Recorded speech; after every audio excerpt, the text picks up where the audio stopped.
wanted to talk to you about the 6th stage of recovery from psychological abuse.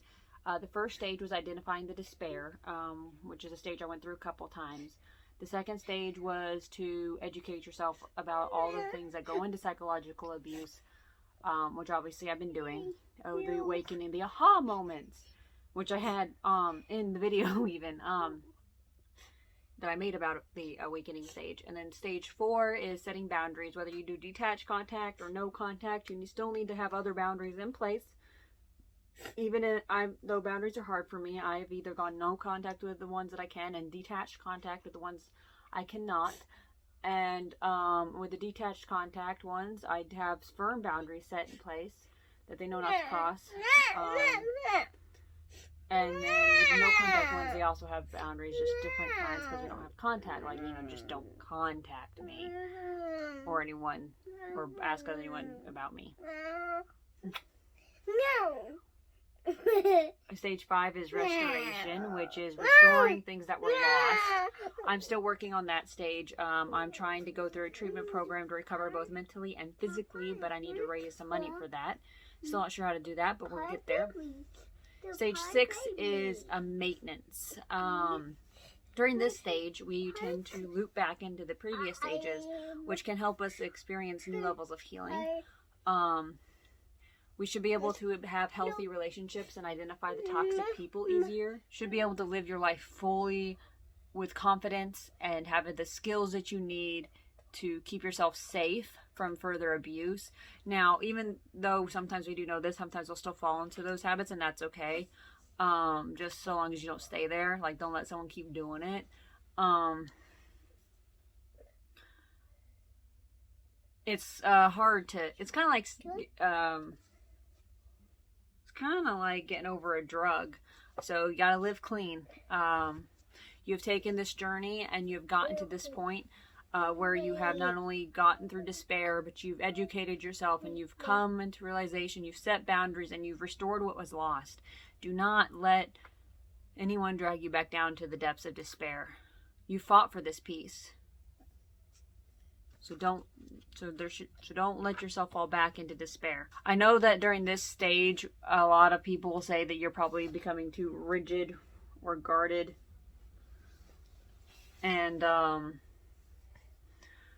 but you're just really becoming more selective about who you let into your life and who you let affect you. You've worked too hard to let someone tear you back down.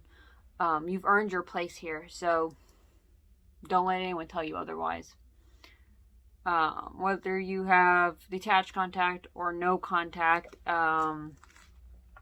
is up to you. Both are okay in this stage. If whatever way works best for you.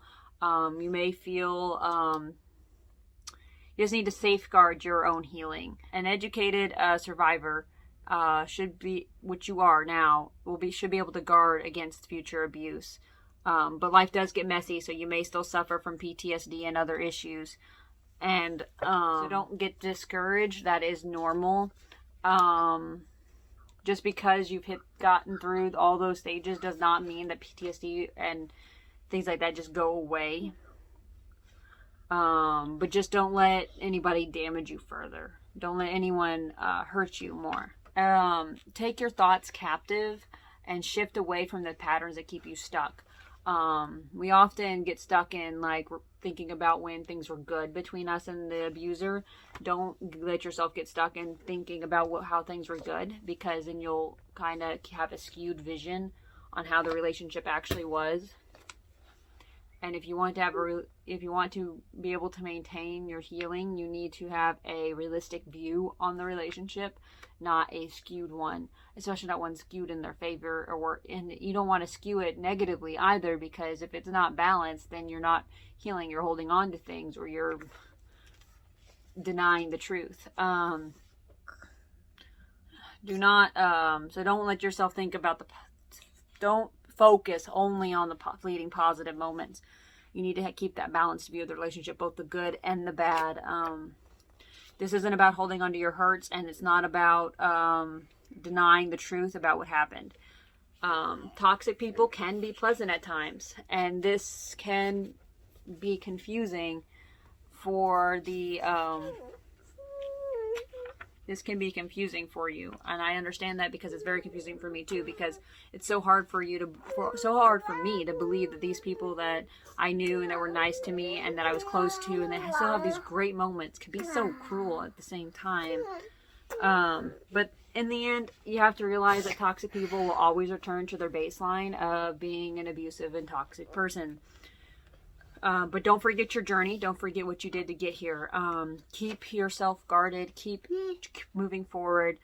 And after all, the quality of your life is dependent on your commitment to this recovery process. If you choose to let yourself slip back, then that's your choice. But if the quality of your life will not improve if you allow them to keep pulling you back down. No contact does not mean that you are safe from other abusers.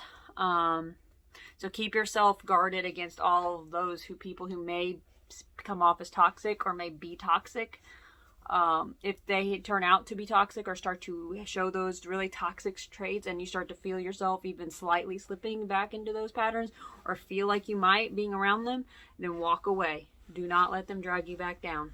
After all, keep in mind that you are a new person now. We have, through this journey together, we have grown, we have changed. And while I may not be at this stage yet, if you are, then I know you've grown and changed. I've grown and changed, and I'm not even done with the restoration process yet. And it's very important that we recognize and see ourselves in this newness, because if we don't, then we'll get insecure. We will continue to drive away anything that makes us happy, because we don't believe we deserve better. We don't believe we deserve real love. We don't believe that we deserve to be treated nicely. So remember that what you think about yourself in here, and the people that you surround yourself with, and your self-worth will determine who we allow into our lives. Like how you feel about yourself and your self-worth and what you think about yourself, that determines who you let into your life. That determines who you let affect your life. And so don't let bad people into your lives, and don't let okay, a lot of time our inner voice talks to us in such harsh, critical ways, and trust me, I know mine does all the time. But if somebody came up into your house and started talking to you like that, you would not tolerate it. You would tell them to get the F out of here, wouldn't you? You wouldn't be like, someone comes up and says, hey, you're worthless, you're stupid, or all these other shit that we tell ourselves in our head. We would tell them to get the F out of our house. We would tell them to shut up. We wouldn't just sit there and take it. And yet when it's our inner dialogue, we just go in. We believe it. We don't even fight it. So next time you hear yourself thinking something negative or have one of those automatic negative thoughts, tell it to back up. Now, some people listen to a song to do this. They'll be like there's different songs that tell them to get out of the way. Other people just do some breath work, take some deep breaths and remind themselves. That's not the case. Or, you can take a more aggressive approach and just tell your inner voice to shut up and get out of here. Unless it's being positive. Some people even name their inner critic and their inner knowing, which would be, I guess, the nice version. Because,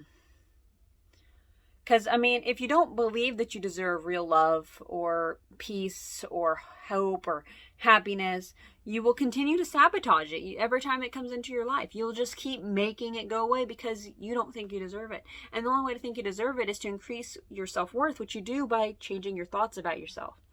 I've read a book, or actually I listened to a speaker, and they talked about high-fiving yourself in the mirror. I find that helps me a lot. I tell that inner critic a lot that it doesn't know what it's talking about. Or I'll take some deep breaths whenever I start to feel like it is getting to me and remind myself that I'm safe. I put my hand on my stomach and my heart because that's where I feel the pain of what they're saying. Take some deep breaths, remind myself that these thoughts don't belong to me, and send them back to where they came from, and tell myself that, it's okay that you were triggered, but we know that's not true. And I do my affirmations every day and stuff like that. And what's dumb about us sabotaging ourselves is we always question why we can't have those things. It's because we won't allow ourselves to have those things. Isn't that crazy? We want something, but we deny it to ourselves and then wonder why we can't have it. And one of those things about not believing that you're worthy or enough is that you just keep getting drawn to the same type of people who are just going to keep hurting you, keep reinforcing that. You won't move on or be able to have those meaningful relationships that you want until you understand that you deserve it.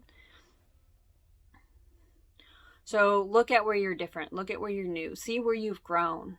And then you'll attract new people into your life. Better people. People who treat you right. Just think about what your best life would look like if you did that. A year, like even just 3 months from now, 6 months from now, a year from now, 5 years from now, 10 years from now. Just think about it. Write it down. Journal about it. And remember always that it was not your fault. You didn't ask to be treated that way. No one wants to be treated this way. So take what you've learned and maintain your healing. And you know what? Once you have hit this point, maybe reach out and help somebody else.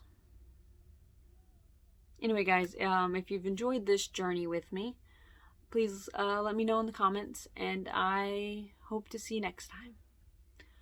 Remember, I love you. I'm rooting for you. So go out and spread the love, because love always wins. Bye.